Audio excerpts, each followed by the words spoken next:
Good morning, friends, and welcome to the pre-market view. US markets were marginally up as the earnings season is progressing well, and Apple actually reported extremely disappointing set of numbers, and this is the weakest quarter in terms of the growth, both in the sales as well as profitability since 2003. And Apple stock actually corrected about 10% after the results announcements. But most of the other numbers which have been out in US markets have been by and large okay. And European markets were mixed. Some of the markets had some pressure, particularly Italy and Spain, but FTSE and the other markets were okay. And when we look at the Asian markets, most of them opened up a bit on a cautious note, but they are on their way to recovery and they are showing marginal gains at this point of time.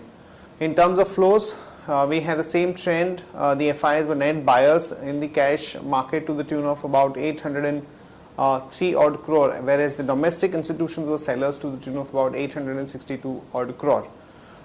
Back home, we also had our own choppiness and erratic movement in the market yesterday, as the Nifty cracked by almost 40 to 50 points, but then managed to recover in the last about 45 minutes or so. And there is definitely a general sense that though the Nifty is close to the high level of 6100, the individual stocks in the mid cap have actually corrected about 5 to 15%. And if you see the performance from January till now, the Nifty and Sensex are up almost about 2%, whereas the mid cap index is down almost about 1%. So there is a sizable underperformance by the broader market, the mid cap stocks, and particularly stocks like HTIL, some of the other high beta stocks in real estate and mid-cap stocks have corrected quite sharply, which is quite unnerving. And on that note, let me invite Shaival to take us through important F&O cues, data and strategies that we could have in the F&O markets. Good morning, friends. Let's have a view at derivatives now. Friends, we have seen that the markets opened on a negative note, flattish to negative note in yesterday's trade. But all through the day market traded with choppiness. But during last half an hour of trade, we have seen that the markets have suddenly recovered from the lower levels and have turned positive. That is majorly because of the covering closure of short positions by the market participants.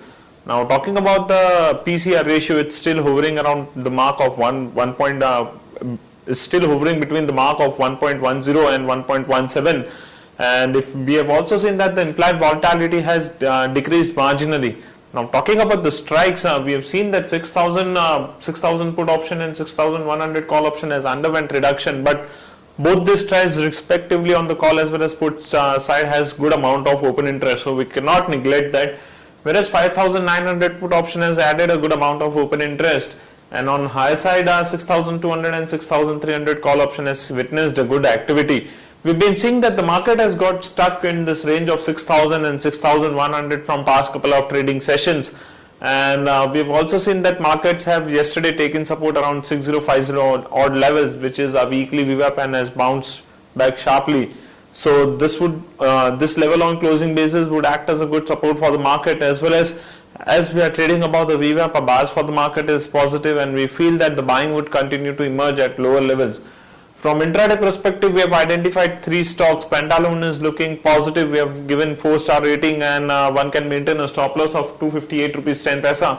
Sun TV is also looking good, so one can maintain a stop loss of 431 rupees 30 paisa. We have given 4-star rating. And lastly, the Tata Power is also looking good. One can maintain a stop loss of 108 rupees 35 paisa. Thank you. Here are the important news and events that we are tracking today. Zee Entertainment reported extremely good set of numbers, and at the top line level, the growth was about 24.4%, and at the bottom line level, we have seen a growth both on a quarter-on-quarter basis as well as on a YOY basis to about 194.1 crore. There's a feeling that the positive effect of the digitization would be seen in the numbers for the next few quarters. Also, some of their current channels like sports, which are not contributing to the profit, would also turn around. So overall margin expansion could also take place. So overall bias towards Zee Entertainment is extremely positive.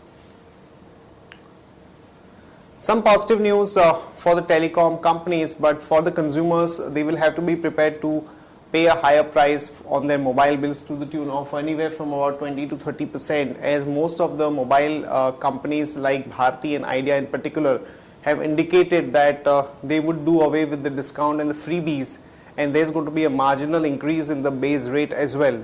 So we think that this trend has actually reversed after a long time. Most of these companies were reporting negative growth for the last 12 quarters. So after a gap of such a long period, we are seeing the tariff revision taking place. The retail traders are short on the telecom companies in the F&O segment. So there is some scope for more upside in companies like Bharti and Idea in particular. Arcom also one could play for some more upside from current levels. L&T would be announcing their numbers today. This is the first major company in the cap goods space which would be announcing, and as we would remember that this quarter has been quite tough in terms of the orders getting cancelled. So one will have to keep a watch on what kind of order inflow the company reports, also the margin part of it. We are looking at a net profit figure of about 1410 crore for L&T. Some positive news for the oil companies, and as the oil ministry has moved a cabinet note suggesting an increase in the gas price to about 8 to 8.5 MMBTU, which is likely to be implemented for the state-owned companies in 2013 itself and for Reliance from 2014.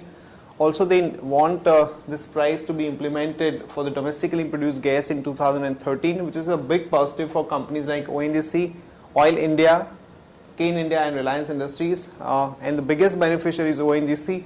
So one can go long on ONGC with a stop loss of 326 and a target of about 343 to about 349.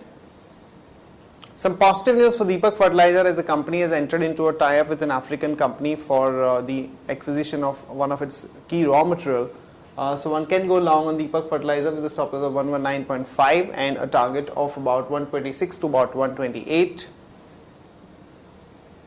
Tata Motors, some negative news as the JLR has given some kind of profit warning in the US, saying that they could report a lower EBITDA for the October to December quarter, mainly because of the exchange rate fluctuations and the higher mix of Evoque sales. So bit negative for Tata Motors. One can go short with a stop loss of 318 and a target of about 303 to about 296. That's it from all of us, friends. Have a nice trading session and see you tomorrow at the same time.